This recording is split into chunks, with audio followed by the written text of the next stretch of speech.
Hello दोस्तों, स्वागत है आपका एजे जीके एंड रीजनिंग क्लास में। आज हम रेलवे ग्रुप डी के लिए रीजनिंग का प्रैक्टिस सेट 9 देखेंगे।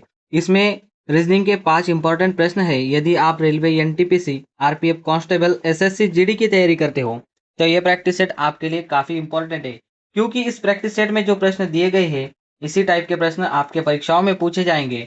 तो चलिए हम शुरू करते हैं प्रश्न 1 से। हमें पहला प्रश्न दिया है। उससे पहले कि आप इस चैनल पे फर्स्ट टाइम आए हो और इस चैनल को सब्सक्राइब नहीं किया है तो चैनल को सब्सक्राइब करो, क्लास को लाइक करो। देखते हैं फर्स्ट प्रश्न। निम्नलिखित शब्दों को एक तर्कपूर्ण और अर्थपूर्ण क्रम में व्यवस्थित करिए। यहाँ पे क्या करना है, हमें तर्कपूर्ण और अर्थपूर्ण क्रम में व्यवस्थित करना है। इसका एक क्रम लगाना है, ऑर्डर में लगाना है। देखो हमें यहाँ पे क्या दिया है। एक में दिया है घर, दो में दिया है गली, तीन में दिया है कमरा और चार में दिया है शहर, पांच में दिया है हमें यहाँ पर जिला। और उसके नीचे ऑप्शन दिए हैं। ऑप्शन नंबर ए और बी, सी और डी, इस तरह के 4 ऑप्शन भी दिए हैं। तो इस ऑप्शन में हमें क्या करना है, देखो यहाँ पे इसको क्रम में लगाना है। इस ये जो दिए हैं ना हमें 5 ये तरह शब्द, इसे क्रम में लगाना है। तो देखो हम किस तरह से इसे क्रम में लगा सकते हैं। एक तो इसमें उल्टा क्रम लगा सकते हैं और एक सीधा।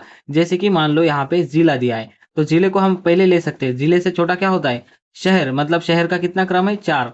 इस तरह से भी लगा सकते हैं। लेकिन देखो हम जब इस तरह से लगा रहे हैं तो 5 नंबर का पहले आना चाहिए हमारे ऑप्शन में, जो कि हमें 5 नंबर कोई भी ऑप्शन में फर्स्ट नहीं दिख रहा है। देखो एक और बी, ए और बी में 2 दिख रहा है, सी डी में 3 3। तो मतलब ये ऑप्शन यहाँ इस तरह से नहीं लगा सकते हम तर्क ने।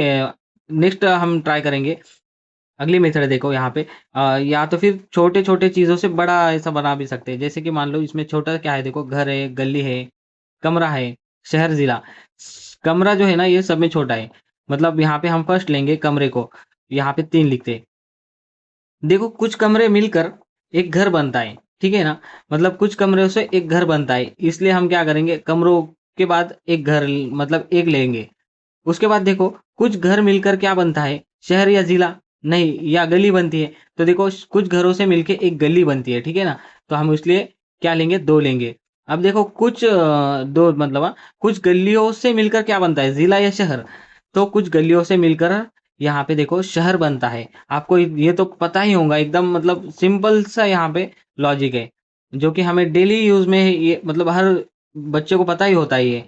कुछ गलियों से मिलकर शहर बनता है और कुछ शहरों से मिलकर जिला बनता है।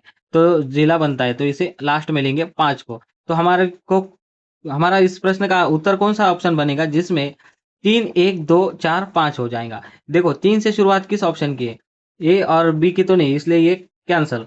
अब सी और डी में हमारा आंसर होगा।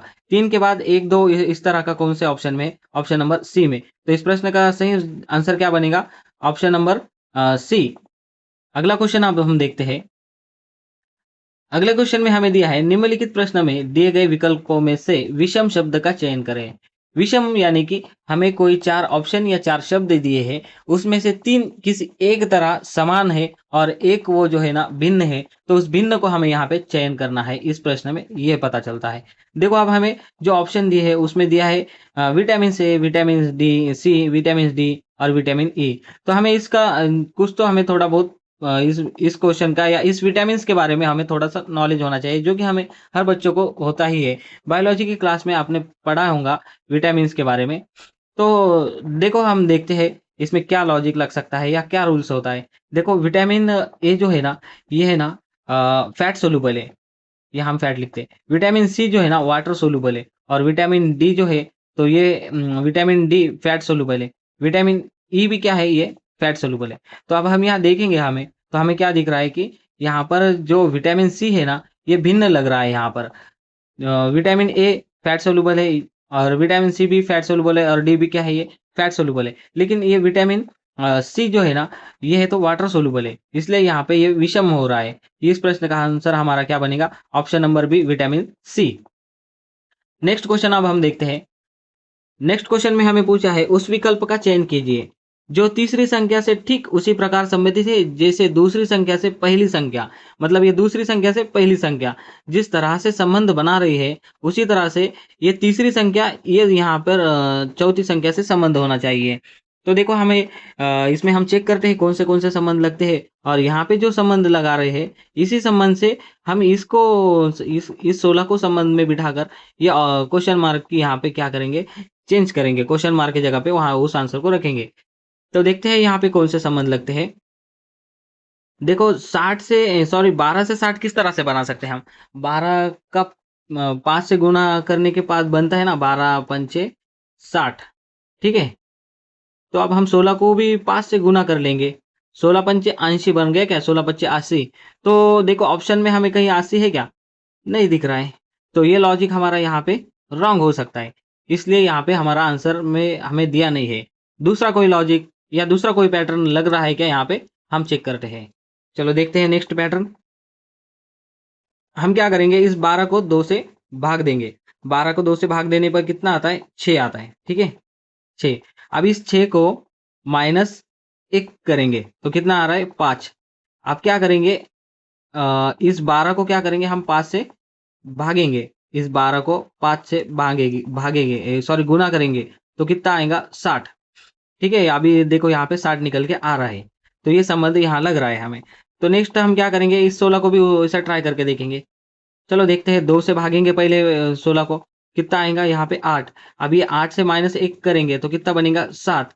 अब क्या करें हमने, इस 16 को 7 से क्या किया, मल्टीप्लाई किया। 16 को 7 से मल्टीप्लाई करने के बाद देखो क्या निकल के आता है, 7 सॉरी, हाँ यहाँ -1 7, यहाँ पे 2, ये 4, और फिर कितना आएगा 11, मतलब 112 निकल के आ रहा है इस प्रश्न का आंसर। यहाँ पे कितना आएगा, 112, जो कि हमें ऑप्शन नंबर बी में दिया है, 112 इस प्रश्न का आंसर बनेगा।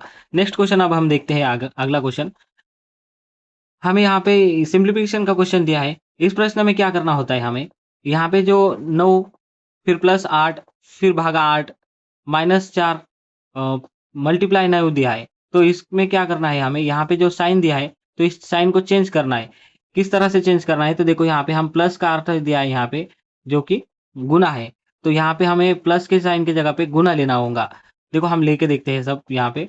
देखो प्लस का अर्थ क्या है, गुना बता रहा है, जहाँ की यहाँ पे प्लस लिया है तो यहाँ हम गुना ले लेंगे। अब देखो यहाँ पे भागा का अर्थ क्या बताया है, देखो यहाँ पे जो कि यहाँ दिया है हमें, भागा का अर्थ प्लस है। भागा का अर्थ प्लस है तो हम इसे क्या कर देंगे, प्लस बना देंगे, ठीक है। इस माइनस का अर्थ देखेंगे अब क्या है, माइनस का अर्थ यहाँ पे दिया है, देखो माइनस का अर्थ भागा है, तो हम यहाँ पे क्या करेंगे, भागा ले लेंगे, यहाँ पे इस माइनस की जगह पे भागा कर लेंगे, ठीक है। अब देखो हमें इस मल्टीप्लाई का गुना का अर्थ क्या दिया है देखते हैं। देखो यहाँ पे दिया है, ये गुना का अर्थ माइनस है, तो हम इसको क्या करेंगे, इस साइन को चेंज करके यहाँ पे माइनस कर देते हैं। अब इसे क्या करना है, हमें सॉल्व करना है। तो कैसे सॉल्व करना है, तो हमें इसे सॉल्व करना है बोडोमास के रूल्स से। बोडोमास का रूल्स क्या कहता है, देखो सबसे पहले वो बोडोमास का रूल्स बताता है कि भागाकार करो, उसके बाद गुना करना है, उसके बाद क्या करना है, प्लस, और उसके बाद माइनस, या इससे पहले कोई ब्रैकेट होता है हमारे प्रश्न में, तो उस ब्रैकेट को सॉल्व करना होता है। तो चलिए हम इस रूल्स के संबंध से, इस रूल के आधार पर हम इस प्रश्न को सॉल्व करेंगे। देखो सब में पहले हम जहाँ पे भी हमें भागा का साइन दिखता है तो वो उसको पहले सॉल्व करेंगे।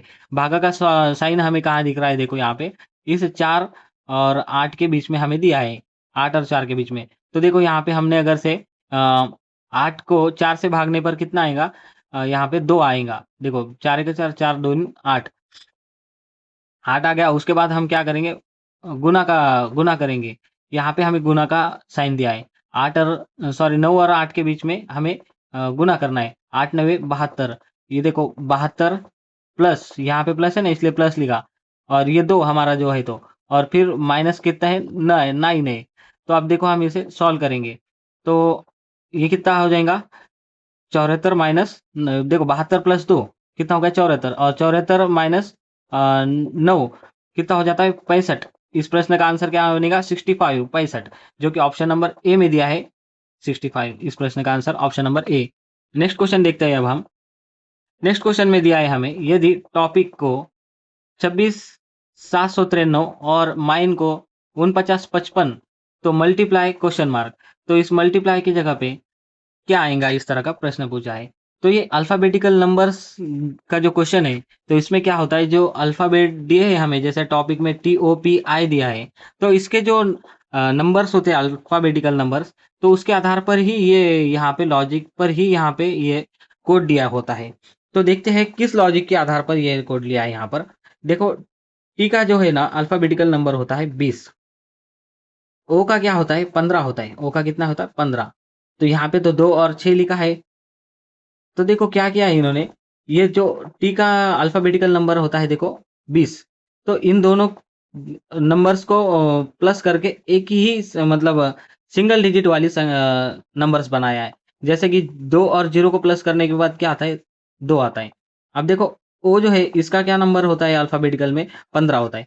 15 का 1 फिर प्लस फिर 5, इस तरह से उन्होंने 6 लिया है। देखो उसके बाद आता है पी का कितना आता है 16, 16 का 1 प्लस फिर 6 इज इक्वल टू 7।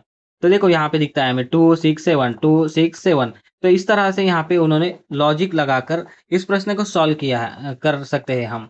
तो ये लॉजिक हम क्या करेंगे, अब हमारे ये मल्टीप्लाई में लगाएंगे और फिर हमारा आंसर आ जाएगा। तो देखो यहाँ पे इरेज करेंगे पहले इसको, मल्टीप्लाई। अब यम मल्टीप्लाई में पहले यम है, यहाँ पे यम लिख देते। यम का कितना अल्फाबेटिकल नंबर है, यम का 13 है। तो देखो ये 1 और ये प्लस 3 कितना हो जाता है 4। ठीक है 4, 4 किस ऑप्शन में है वही हमारा आंसर बनने वाला है। ए में और बी में नहीं है इसलिए हम इसको कट कर देते हैं। सी और डी में हमें 4 दिखाई देता है फर्स्ट। अब यू देखो, यू का कितना है 21, 2 फिर प्लस 1 इज इक्वल टू कितना हो जाता है ये 3। तो देखो अब ये 3, 4 के बाद 3 जो ऑप्शन में है वही हमारा आंसर बनेगा। देखो ऑप्शन नंबर सी में दिया है 4 के बाद 3, इसलिए ये हमारा प्रश्न का आंसर बनेगा। ऑप्शन नंबर डी में 6 दिया है इसलिए ये नहीं हो सकता हमारा आंसर, क्योंकि मल्टीप्लाई में 21 होता है ना, 21 का 2 प्लस 1 इज इक्वल टू 3। तो इस प्रश्न का सही आंसर क्या बनेगा, ऑप्शन नंबर सी। हमने बाकी के चेक भी नहीं किए, क्यों कि यहाँ पर जो है तो पहले दो जो मतलब लेटर्स है उनके आधार पे ही हमने सॉल्व किया। हमारा यहाँ पे टाइम बच सकता है एग्जाम में, इस तरह से थोड़ा थोड़ा टाइम बच के हमें काफ़ी टाइम मिल सकता है एग्जाम में। तो ये हमारे आज जो है रीजनिंग के 5 इंपॉर्टेंट प्रश्न हमने देखे हैं। आपको अच्छे लगे इस क्लास में के क्वेश्चन, उसका एक्सप्लेनेशन, तो वीडियो को सब्सक्राइब करो, चैनल को सब्सक्राइब करो, वीडियो को लाइक करो और कमेंट में आपका कमेंट जरूर बताओ।